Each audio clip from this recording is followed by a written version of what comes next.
নিয়েছিলাম, তার মধ্যে কেউই আসেনি।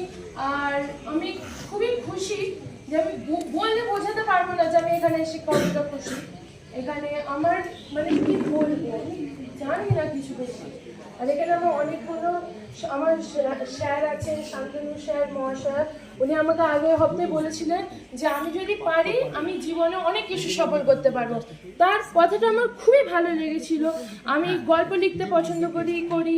আমার অনেক খারাপ অভিজ্ঞতাও আছে, ভালো অভিজ্ঞতাও আছে। আর তিনি আমাকে যে মূল্যবোধটা জাগিয়েছিলেন আমার খুবই ভালো লাগে। আমার স্যারও আমাকে সেই কথাটাই বলেন যে আমার এই মূল্যবোধটা এটা কিনা একটা সামাজিক ব্যাপার। এখানে অনেকজনই আছে যেখানে এখানে আমি কাউকে চিনি না। আমি সত্যি কথা বলছি, আমি এখানে কাউকে চিনি না। এবং এখানে বলতে আমার একটু ভয়ও লাগছে যে আমি কি বলবো না বলবো, কেমন বলবো। কিন্তু শান্তনু স্যার যে আমাকে এখানে দেখেছেন, আমি খুবই খুশি যে উনি